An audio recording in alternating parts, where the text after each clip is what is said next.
Alright, gentlemen, with this one right here, we are going to be looking at patch 9 and all of the crazy changes that have come to every single melee weapon in the game. And every single melee weapon has had their stats completely reworked. Basically, for what I'm seeing from when I went through here, every single weapon has changed. So just like right here, when it's coming to the power sword, as you're seeing, we're at a 12 strength and a 9+ speed. That is up a couple points than it was before.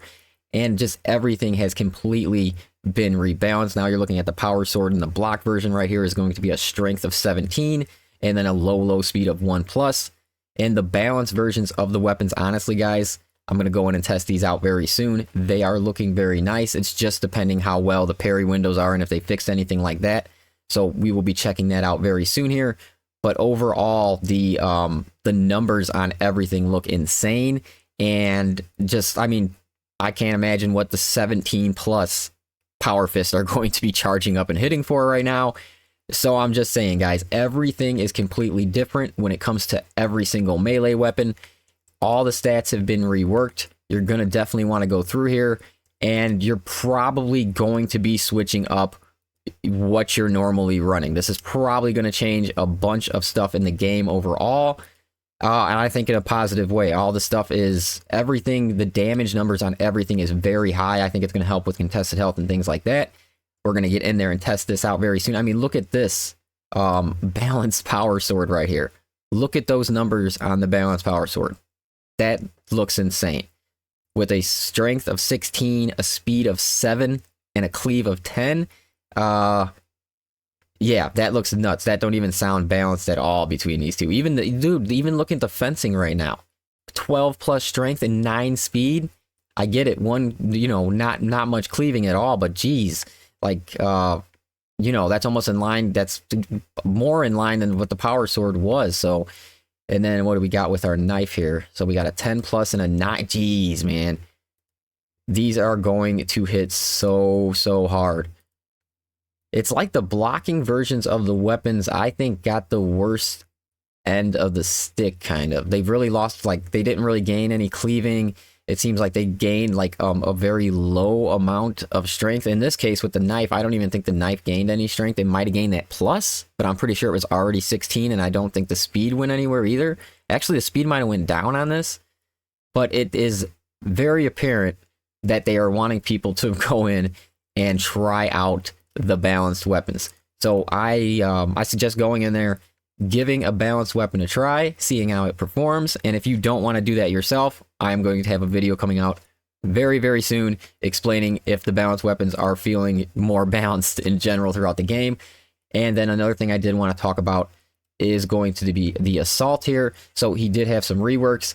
Now this perk right here, it says 5 meter, or it says this area of effect in a 5 meter radius. Now the language right here says cooldown in 30 seconds. Now when I read this on the patch notes, it said 5 seconds. And then there was also something under this perk that said it may be bugged or something. It might not work till next patch. So Winged Fury, if you go in there, you're not seeing any type of AoE damage coming from your sprint attacks. This thing isn't even working, and it should be 5 seconds and not 30 seconds, I'm assuming. So, you know, just I'm putting that out there for the assault right here. I'll test this out, and I will have a video coming out on the assault letting you know everything that's working. But the main thing you're going to want to probably switch up to, which kind of sucks, you're going to lose your consecutive execution, but you're going to be able to gain 50% more slowly contested health fade. So that is going to be very strong on the class. And kind of what I'm wondering, I kind of wish I had some people to test this out with. So if you can test this out and maybe drop it in the comments for me, what happens when you put an assault now with a bulwark that has his 50% slower fade? You know what I'm saying? So is it going to be 100%? You know what I'm, yeah. So I'm really interested to see how those two perks combine together, and how, you know, just how slow will the contested health that actually go down on the assault if he is at 100% with the bulwark. So I'm interested about that one. What other perks did he have changed in here? I think they changed this right here. I don't think it was a great change. It just went up 5%, guys, basically for the range damage. And then they also changed active attrition right here. Leave it in the comments, guys. I was always under the impression, and just even how this reads, it's enemies hit by melee attacks take 15% more damage for 3 seconds.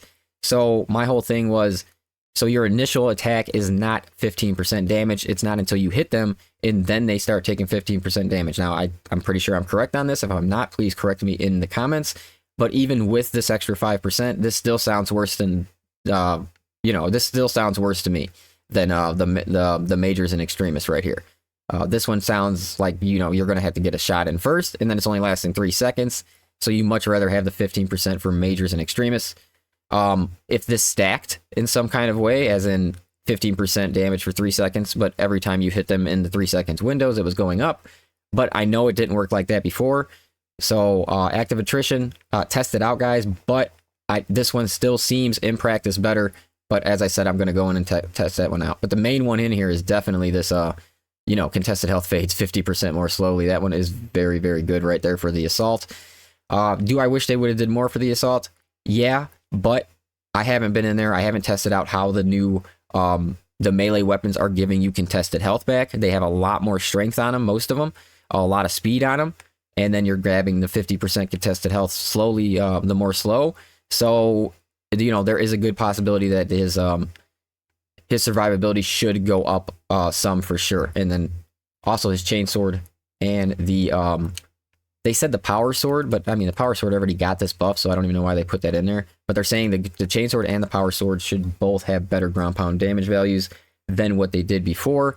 So, you're going to want to check that out as well, because the chainsword was horrible before. So I am interested. I just came out with a video actually that had all the ground pound values. So now I can kind of go in there and see what everything has changed. And I'll have a video out on that soon as well. So, I really do appreciate you guys checking out this video. I just really wanted to drop this, let everybody know, the patch is pretty fresh. Came out a couple hours ago. And yeah, it's definitely worth going in here and trying out a bunch of different types of combinations now with what we got going on with the melee weapons. Some of these have changed a lot. The power fists, I can't imagine what these are actually going to hit for. This balance version right here looks insane. 15, 7 plus 12. That's insane, guys. So, the balance versions are honestly looking the most impressive to me. I have not tested them. That's what I'm about to get into right now. So I suggest going into the balanced weapons and giving them a go first, guys. See how they perform. Check if the parry window's any better and things like that. But overall, I am happy with this update. Obviously they went in here, they reworked every single weapon. Now we're gonna have to take it into the game and actually see if it makes some differences on the classes that we wanted it to make some differences on the most. I would say the assault. I would say the bulwark just got more powerful than he already was because all of his weapons got buffed and he was already a top tier character in the game. So I'm very interested to see how these all affect the assault, and I'm just hoping it's in a very positive and a good way that can get him through higher waves of siege and not struggle quite as much. So that is the main thing that I'm going to focus on, the assault for a little bit here, and then I'm going to move into everything that came out in the patch. Definitely go to Focus's website, check out all of the patch notes, guys. There's a ton of stuff in there, but the melee changes, honestly, definitely the biggest ones that there are. And then I think the assault changes that we talked about are very good too. And then I think there was some perk changes for the heavy as well. Let me check real fast here. Let me see what it said about the heavy's changes. I know there was some in here. I can't really remember what they were at this point. Let me see. I might be able to find it myself just by looking in here. Where are we at? Patch 9. Alright, sorry guys. I'm going through here right now. And there's changes to guns too, guys. They changed a bunch of things with some base damage numbers, some headshot damage numbers, a bunch of different changes that we're going to have to basically all go in there, test out, and really find out what is best now. And then the heavy perk that changed is Thermal Boost. So Thermal Boost, what was it? The perk was reworked. It should be up here, right? All right, so let's see what Thermal Boost means. When a ranged weapon is 50% overheated and you have less than 50% ammo in your magazine, range damage increases by 15%. All right, so that actually got a lot better too. This was only when you were over 50% overheated you would grab that. Now if you have less than 50% ammo, which is obvious, that it's going to happen a decent amount, honestly, it's going to be 15% more damage increase. Do I find this better than these two in the overall scope on the hardest difficulty, like highest waves of siege? No, these two are probably still going to be better than the 15% damage. But, at least they did make this better. It is a lot better than it was. I still don't think it beats out these other 2 perks. I think Fortitude and Strategic Stand are both very, very powerful perks. But that's it for this one, guys. Overall, definitely check out the patch notes. There's a ton of stuff I didn't even get into. I am very excited about going in and checking out the melee weapons, so that's what I'm going to do. And then I will have some videos later today and, you know, in the next upcoming days as well. So I definitely appreciate you guys checking out this one, and I will catch you on the next video.